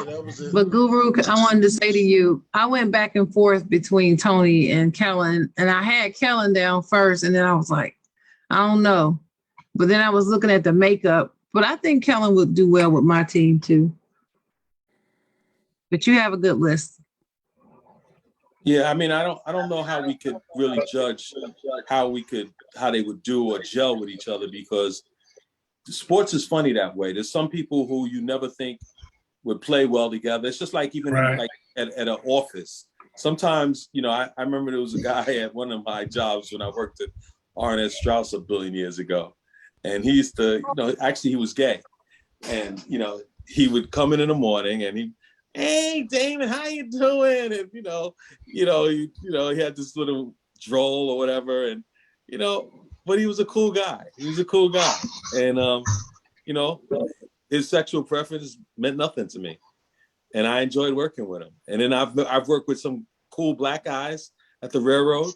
Lenny Carpenter was, a guy comes to mind, and I couldn't stand working with his black ass. We couldn't get together for nothing. I mean, I always used to say he was a trash ass engineer. He couldn't run a train for shit. I told him that many a times. But the funny thing about Lenny, I like Lenny. I used to, and even today on Facebook, sometimes, I'll see he'll post something about his kids or whatever. I got love for Lenny, but I hated working with him. I hated working with Lenny, and Kevin Mahoney, probably my best engineer ever, a Yankee fan of all things, So sometimes those things make no sense. That's all I'm gonna say about that. All right. Well, we're supposed to, I picked my team. I said I was going to pick a team that ain't nobody else picked, and I knew it already. So I'm going to start with my quarterback. Brett Favre. I can't hear you. Oh, that's because Big Dog, he got a lot of extra in his background. No, your voice is a little lighter too than normal. But go ahead. Yeah, I picked Brett Favre. My running back, as y'all all know who my favorite running back is, LaDainian Tomlinson. That ain't gonna change. My wide receivers, Larry Legend, Larry Fitzgerald, and Steve Smith. And my tight end, it was kind of toss up on his tight end, but I'm going with him anyway. Jason Witten, Twinkle Toes, straight out of the university. Okay. Hey, Dennis, did you know Larry Fitzgerald was on that Pat McAfee show? No, I ain't know that. Yeah, on I think he does it with not actually I don't know if it's actually the Pat McAfee show, but he does a show with Tom Brady I think it's Monday or Tuesday. You can hear him talk on that. He actually had a lot to say about the rug situation. He's very articulate, he's very well spoken, but he's also very fair. So you might want to, pop that up on a Monday or Tuesday since that's your guy. That's my guy, Larry Fitzgerald. Loved him when he was in Pitt. Loved him. Always say he's the most complete wide receiver I've ever seen. Always say that. But Ryan, it's time for your hot topics, Ryan. Who is the dirtiest player in the NFL of all time? Oh, that's that boy. What's boy name? He got a whole segment on him. Damn, me and my dad watched that shit too. It was named Otto. It's something. He was this motherfucker. If he played today, he'd be kicked out in the first quarter. Out of the league, not the game. Out the league, the way he was playing. Who is the dirtiest? Give me a second. I guess I can guess. Is Dog get sued? The dirty motherfucker. He was dirty motherfucker. Him and Vontaze Burfict. Dirty motherfucker. Sue had some bad moments, but I never thought anything that he did was the worst I've seen. I've seen worse. So I've seen some highlights. Oh, he was a dirty player. I've seen some highlights. He's a dirty player. I got Bill Romanowski. I've seen worse. That's who I was going to say. I got Bill Romanowski. Yeah, I would say Romanowski was worse than Sue by far. Yeah, that's who I got. Who you got, sports guru? I don't know if this is really true, but legend has it that he was pretty dirty. And considering that he paralyzed a person, I'm gonna mention his name, the late Jack Tatum. He's always on the list. You're absolutely right. And I hate to say that because, he sort of really got a reputation or a stigma, not more or less, for doing that. And honestly, he probably did that no differently than anybody else who plays the game, because anyone who's ever played football knows, and Dennis can attest to this, obviously Ron can attest to this, when you're on defense, you're trying to bleep somebody up. Yeah. And that's just the fact of the matter. You're trying to hurt somebody. That's what you're trying to do. So we can clean it up all you want, and we can say whatever you want to say. But if you've ever played football on any level, because I didn't play on a high level, but you are trying to hurt people. Yeah. My next question. How far can LeBron James carry the Lakers this year? As far as he can stay healthy. He has to play to do that. Right, absolutely. Best ability is availability. And if you ain't there, you should have said Anthony Davis. Oh, right. I would try Anthony Davis than LeBron, but it's a good one. Because I'm a Lakers fan, so to say that, like, he gotta be on the field, court. To say that, he's getting ready to miss a month. So. Was your question how far can he take him? Yeah. That's your question, how far? Yeah. I don't know. I don't know how to answer that. You can't if you're not on the court. You can't. Well, I'm sure he means when he's playing. I'm sure he doesn't mean while he's on the bench. Right, man, But he's playing. Like, I just, you know, the reason why I'm saying it's hard for me to answer that question is because they're still trying to gel and get things right, and they haven't hit their stride yet. So it's early. It's very easy for me to look at them now and say they're going to be trash and can't go nowhere. But I don't believe that. But how far they could go, I don't really know yet. I need to give it more time. what? And that's my favorite team too, Big Dog. That's my team right there. So I'm just watching carefully. Right. Well, let me just say that Anthony Davis can't lead us anywhere because that's not in his DNA. So he'll Robin. well, he's a Robin. He's been that's just not been his character. I mean, he's a good player, but even if we're watching him now, the guy who has really stepped up, in LeBron's absence is Carmelo. Right. Carmelo Anthony has really absolutely. I've always liked Carmelo Anthony, but now I'm in love with him. I'm like, the hell with you, La. You know what I'm saying? That's he focused now. Got the picture now. He focused. But he focused now. So but I think if LeBron is healthy, he's always proven that he's such a great talent that he can lead them absolutely as far as the championship or get there or the conference. I mean, I heard yesterday Stephen A. Smith say that that Golden State is front runner to win the championship, and I don't believe that. I think that actually who was on there? JJ Redick was on there today, and he said that we don't. And I've said this before. We don't know what's his name, Thompson. Right? Thompson is his name. We don't know what he's going to be. The guy hasn't played in 2 years. Right. I mean, he's coming off an ACL and an Achilles tear. He may never be the same. I mean, I'm surprised that Durant is back off the Achilles because to that point, I guess the best person who came back the greatest was Dominique Wilkins. So it's just been an injury that's hard to really overcome. Well, I would say Durant.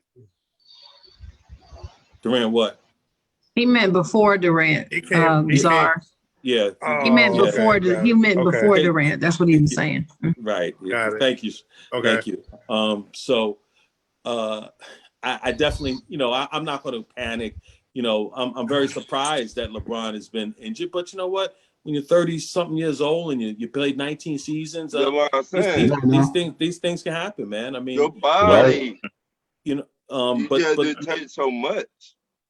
As you get older, I mean, we know he in the gym. We know he's a workout machine. We know that, but you get older. You cannot do the stuff that you did 10 years ago or 5 years ago. But he took care of his body. I disagree with you there. I disagree with you there. I think that when you're older, you have to train your body better. There may be some things that you have to do differently. I agree if that's what your point is. Right. But ultimately, I never was a big proponent of bringing Russell Westbrook here. I hate his game. I was arguing with somebody last week about him jumping in the air, making passes, and this guy's supposedly a coach, and he's telling me that he can get away with doing that. No, he can't. God, I hate when people don't know what the hell they're talking about. And that's scary that a coach would say something so stupid. Okay. But that being said, I got a root for Russell as long as he's on the team. But the thing that Vogel, and I watched every game. I've missed one game in LeBron James' entire career. Very few people on this planet can say that. So, but what, and I can say the same thing. I've never missed a Georgetown game in 20 years. But the one thing I'll say is that Vogel, that damn starting lineup that you have out there with Bazemore and now putting the other kid in there, the non-shooter, you can't have that because last night that lineup almost cost us the game because you didn't have enough shooting on the court. You can't have all those non-shooters on the court. You just can't have it. And you know, let me ask you. Go ahead. Let me ask you this: is he the right head coach for y'all? That remains to be seen. I- Remains to be seen. Because, like I said, what's the kid that I'm thinking about that just came on the team? Who's in the starting lineup? You said you're a Laker team, Laker fan, big dog, Sharon. What's the guy who I'm missing? He's starting now. You know, he in the bubble. He decided that he didn't want to play for the Lakers, and he still Avery Bradley. Yeah, Avery Bradley. You cannot have Avery Bradley in baseball, and it's now I know that, you know, they had 4 guys that was injured or 5 guys, and now, you know, a few guys are coming back. But that's like a self-check starting lineup. So if he doesn't understand that as the head coach, then either he's stupid or the people telling him to put that as a starting lineup is stupid, because that's your biggest problem. And this kid, you know, that the rookie, you know, the new Caruso, he's got to play, man. He's got to play. You can't be none of this nonsense about rookie, this and that. Avery Bradley can't shoot. Basemore shot 42% from 3 last year, and he can't shoot. Basemore is terrible. Basemore is terrible. You're right. He's an erratic shooter. He might get hot, and I don't know how he shot 42%, but it's sort of like the guy we had last year. His percentage was good, but he's just not a great, you know, he's a lefty, number one. There's not even 10 good lefties ever to play the game in the NBA. So let me ask. Wait a minute, Ron and Guru. Bazemore last year, they were talking about he supposedly, when he was on Atlanta, that he was one of the premier defenders. He can't defend worth shit now. Bazemore. When I see him play, he's standing in the. They're just, when they played the Suns, I saw Chris Paul literally run around him at least 3 times in the 4th quarter alone. Now, what I'll say about Bazemore, with his hands down. What I'll say about Bazemore, Miss Chocolate, he is feisty. That I'll give him. He's a feisty player with a little bit of an attitude, with a little bit of a roughness to him. But as far as can he just straight up defend, you know, that's the kid that's out right now. What's his name? Ariza. I think that was what Ariza's role was supposed to be honest. Supposedly, yes. You know, but let me, at 38 years old, or how old is he? But because he was still defending last year at 37 years old. He was still doing it. He's a good defender, just like the guy on. Thanks for Caruso, by the way. Well, I don't think Caruso. I was glad to let him go. I don't think he's a great player. I'm I glad think he's a good player. I don't think he's a good player. And big dividends for us. Season's 10, 11 games. No. I'm just saying what he brings. Like, it changed up because we played no defense last year. And like I didn't watch a lot of them. The dude, he's what he brings is good. As a former coach, let me explain. He's a terrible man-to-man defender. No, he is not. He's wrong. He's a good help defender. Wrong. Everybody knows that. Have you watched the Bulls games this year? I watched him for 3 years with the Lakers. He ain't a terrible man. Like I said, you can argue all you want.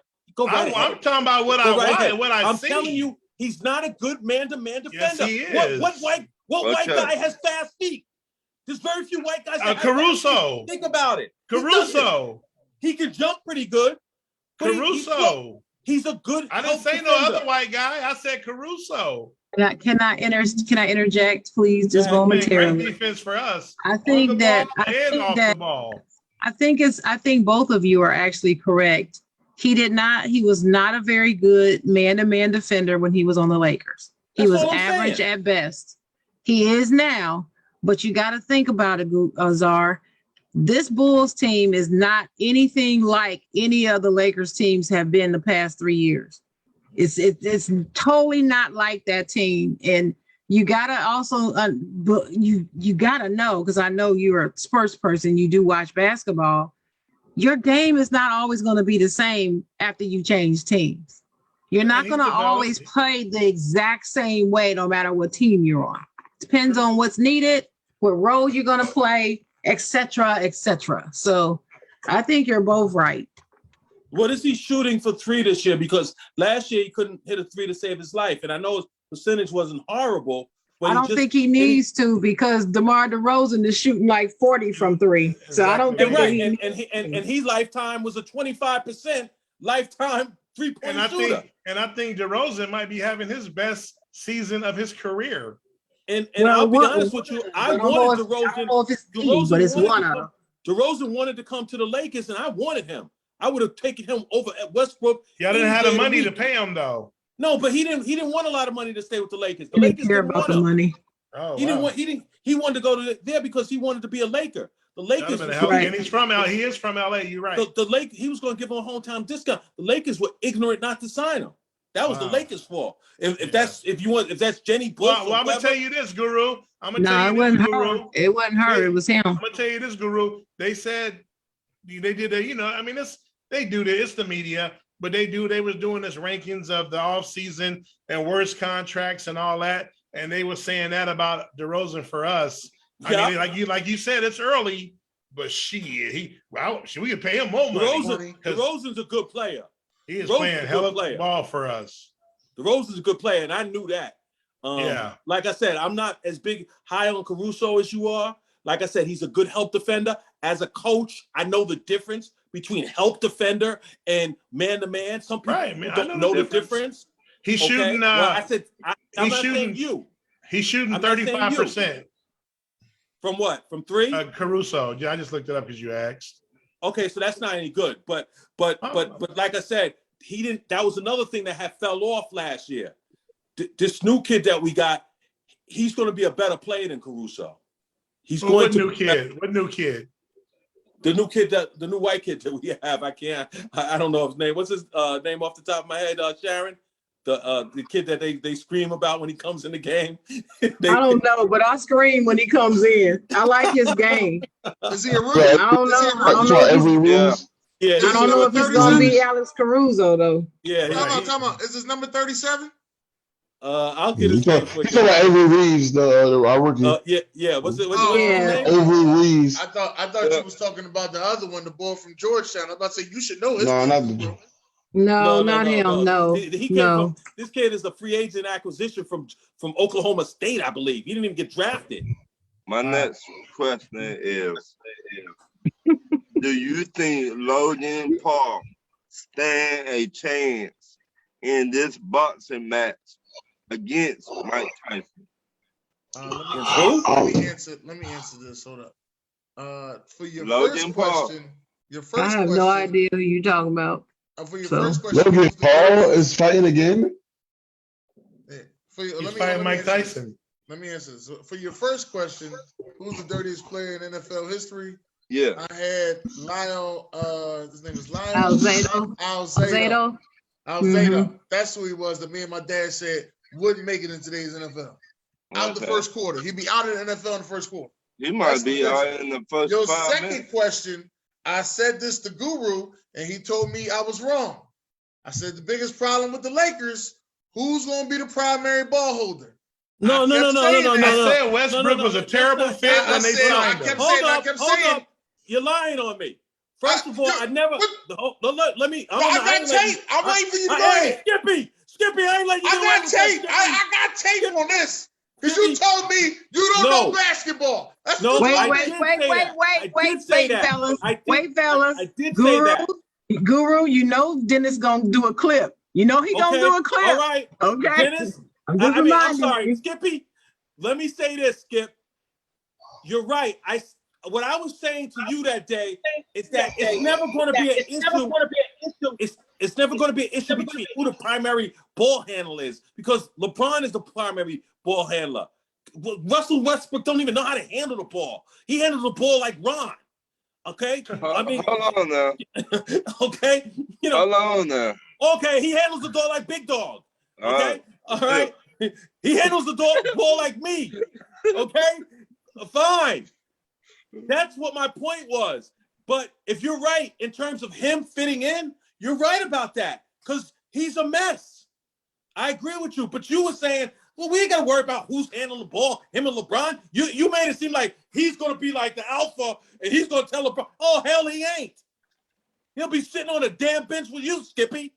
Well, it wasn't me saying who was the alpha of the team. Like I just knew back Russell Right, but there's never any question about who the I ball knew it was handler a is. terrible fit. If you're talking about my thought was, after I said that, I had to sit back and think about it. And I was like, you know what? If Rondo was the starting point guard and Westbrook played the 2, the turnovers will go down. I agree. That's what I was just thinking in my head. Rondo was dishing out some good plays last night. You know, the problem is that Westbrook, you know, he can't shoot threes unless it's a kick out. Anybody can get the ball and kick it out, and when you're wide open, those are just tailor-made for you to shoot. So anybody, you could go hit those, Skippy, right now. There was a guy who came on the Laker thing the other day and hit a 3, at halftime. I was like, well, you know, this fat little Mexican guy. I was like, shit. I said, hey, give my brother some credit, funny, bro. I mean, it happened. It happened. No. When you watch the game on that League Pass thing, they have the one without commercials. So all they do is show Laker, you know, highlights in terms of what they do in between. It's kind of weird, but it's better than watching commercials. And I swear, this little fat Mexican guy got up there, tried from half court, and missed. And I said to myself, he gonna hit this damn 3. I just like his form. I just liked his form. His form was good. And he hit it. And I was like, oh shit. I was like, ain't that some shit? You know, he hit a 3. Because let me tell you, that's hard. To be in the come from the state stands and hit a 3 and not warm up, that's hard to do. That is hard to do. But we misunderstood each other, Skippy. That's all. You still my man, but you still don't know shit about basketball, so sleep it. Hey, listen, I'm gonna answer your question for everybody. As far as your question about Logan Paul, ain't nobody care. Next question. All right. No, we do care. No, we don't. Next question. Sharon don't know. Time out. Sharon don't know who the fuck Logan Paul is. Guru used like a motherfucker. Czar at the bottom. No, I know who he is. Nobody cares. Him and his brother been putting all these celebrity boxing together. His brother beat up what's his name, right? Nate Robinson. Yeah. There you go. Got an answer for you. There you go. Thinking the Guru don't know everything about sports again. I ain't think that. He said, I ain't think that. I wanted to answer Guru's question earlier. The Lakers player that everybody loves is Jay Huff. He used to be on the practice squad or whatever for the Wizards. His name is Jay Huff. That's who we're talking about. No, you mean the guy that's now you talking about? Yeah, he's on the Lakers. Yeah, no, the one. Big Dog told me the name. Yeah, move. Big Dog. Oh. What's his name, Big Dog? Echo. He can't even hear us. He talking. No, Big Dog got his name. Big Dog still talking. He can't hear us. He's talking about Reeves. That's what he's talking about. I don't know his first name. Reeves is the kid. That's what he's talking about. That guy. Okay. Yeah, that guy. He's been playing great basketball. Last night he was wonderful. I mean, he's just, and they love him. They're gonna. I don't blame him. Shit, I go to a game. I'm a white guy. There's only one white guy on the team. Shit, I'm a root for him too. There's nothing wrong with that. No, back to my question. Yeah, Austin Reeves is his name. Next question. I know who he is, but go ahead. Can one defensive play change a bad defense? Yeah. Yes, depending on who he is. Who is it? Which position he plays on the defense. That's what it depends on. I believe it got to be a pass rusher. I just believe it got to be a pass rusher. I would say you do believe that. Yeah, but what's his name? Deion Sanders changed, and he wasn't a pass rusher, right? You have to agree with that. Too. Oh, but Deion's one of a kind, though. No, but who he changed? Who he changed? What do you mean? He changed every team he ever played on. Had a pass rusher. Oh yeah, you're right. Who he changed? But he did. He still changed the game plan for every offense that went up against him, though. Yeah, wait a minute, though. Wait a minute. Wait a minute, Dennis. What you asked? Who did he change? Yeah. Have you watched his documentary? I ain't watched documentary. I watched Deion personally. I did too, but I'm saying in the documentary they point out the difference that he made on every team he went to. and how he affected and changed the defense. They wasn't a trash defense. Nobody said that. That wasn't his question. Oh, okay. I thought Ron said, my fault. He said a bad defense. I thought he said they Bad bad defense. They There's one bad team. He did say that. Okay. He said bad. He said bad. Okay, fine. I stand corrected. But if you go to a team whose whole reason why you don't win Super Bowls is because of your defense, and then he gets on the defense and you win, then he goes to the other team and they win that one. Don't tell me that he didn't make a difference on both of those teams. But in my chocolate girl voice, but that ain't what the question was saying. That's not the question.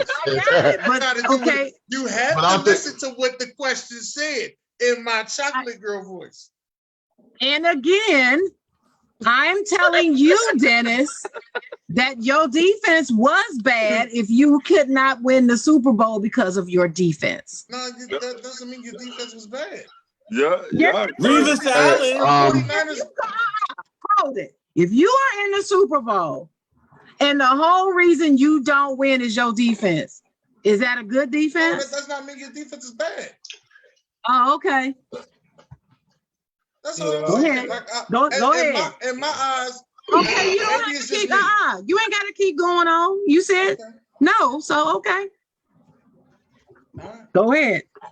Hey Ron, I think a lot of them missed the concept of the question. He asked the question one more time.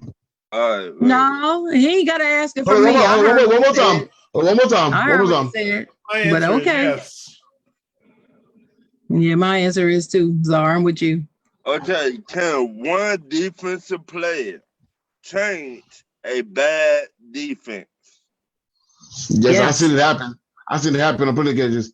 Khalil Mack, the Bears' defense was not good at all until Khalil Mack got there, and that defense definitely approved. That wasn't a bad defense again. No, The Chicago Bears front seven I got a good definitely example. before Khalil Mack got there. I got a good example. It was not good. We talking about the Bears?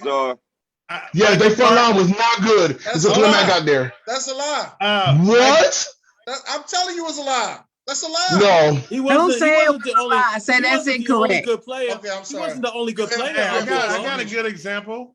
Cause see, I said that before, Dennis, and Guru cussed me out, and he was right. I say it's a lie. Guru was right. Guru was right. The Chicago Bears before what you call them got there, they were winning games on defense. So I got Micah Parsons. We were we might have been what? Huh? The defense wasn't bad, though, Czar. The defense was not bad. It wasn't bad. We probably had the historically worst defense we ever had. Injuries. Hold on. That was awful. Injuries. Y'all was a lot of pieces on defense. There was a lot of pieces on defense. You had the worst defense. We had the worst defense in the NFL last year. Wait, hold up, Czar. Yeah, you did. Yeah, but injuries. Your scheme was bad. No, who was hurt? Your scheme was Who bad. was hurt last year on your defense? A lot of people dropped from your defense last year. On offense. Your scheme was bad, Czar, and your coach was bad. Everybody knows that. What does the scheme got to do with it? Everything. Scheme is everything in football and defense. Are you kidding me? Hearing this shit? Scheme doesn't mean anything. Ron said, "Can one Czar had to come back to this? Change a bad defense?" He didn't say nothing about scheme. No, I said he it. didn't say why they're bad. I said it. But he didn't ask why they're bad. Let me just say this. What you call him was the 28th worst defense. Thank you. The Cowboys was the 28th. Yeah, we're not arguing that. You are arguing that. That's what Guru was arguing. No, what I'm saying is I'll tell you what Guru was saying. That I still want to know who was hurt on our defense that was so good. Well, you have some was hurt and Dak was hurt that were out. At least I remember you having some players out. The whole offensive line and Dak was out. That's it. Okay, so nobody on defense was out? Not nobody important. Nobody. Okay, well, fine. If I'll fact check that. But my big thing is, but I mean, no one significant, and we didn't have hella players out. Okay, fine. I agree with that. But what I'm saying to you is the two additions have made a big difference. Micah Parsons and the kid that got 6 or 7 interceptions. No, he was on the team last year. Yeah, but he wasn't as good as he was It don't last year. matter. This He year. ain't a new addition. Y'all crazy, bro. Y'all do not understand the question. No, we're not players. We're not talking. Hold on, we're bro. not talking about the question. Can I say Why you something? Diggs is on We're the not team. talking about the question. Everything Can I is not say directed to the question, cuz. I'm done, Sometimes bro. we vary. I'm done, bro. All right, well, Y'all crazy, you're right. man. Diggs was Yeah, all on the right. team Hold on, last hold year, on. so he Let don't Ryan- matter. Let Ryan say what he's gonna say. Go ahead, Ryan. Sir, welcome back. Welcome back. Everybody, I noticed everybody think Diggs is a rookie. That shit is funny to me. No, he ain't no rookie. This is second year. This is the second year. Now, what the crazy thing to me is everybody in the comments talk about the Bears were bad. The Bears was not a bad defense. Okay. The year before Khalil Mack got there, the Bears were causing turnovers. These motherfuckers won games on defense. Big dog. God. Big dog. I watched the AB. Wait. You over there talking shit. I watched more than 3 Bears games just to let you know that season. Wait a minute, big Just dog. last that I was watching. Where they define you The at. Bears wasn't no lousy defense. It wasn't like a Mac made everybody better. Come on, stop it. Yeah, hey, Big Dog, let everybody know where they can find you at, Big Dog. Oh, they can find me. What you doing? Like, follow my social media? Yeah, your handle, something your handle. Everything. Oh, you catch me on Facebook. I also am a creator of an NFL group page called the NFL Home Field Advantage. So if you'd like to be a part of that, I'll see the link to that as well. I'm the creator there. Also do a podcast there every Saturday at 6 o'clock called The Extra Point. Me and my homeboy B Striller. We have great content, guests, things of that nature. So you always can find me there. I don't do Twitter as much. I am on Instagram. That's Big Dog 10457. I'm from New York as well, so that's where the 10457 comes from. But outside of that, you catch me on NFL Home Field Advantage. That's my group page. I'm on there all the time. Go ahead with your bad self, Big Dog. All right. Well, listen to everybody else that was watching. AB, I'm gonna talk to you on another day, though. We're gonna have a talk on a Saturday. Cause I see that's your day off. That's my day off too. We're gonna talk on a Saturday, beloved. But yeah, I'd like to thank everybody for coming out tonight. Thank y'all for coming to Talk to Us Tuesday. Each and every Tuesday. Make sure y'all go over to Stay Tuned, which is the next show that's about to start shortly. I'll be on there as well. From everybody here, God bless. Good night. Good night.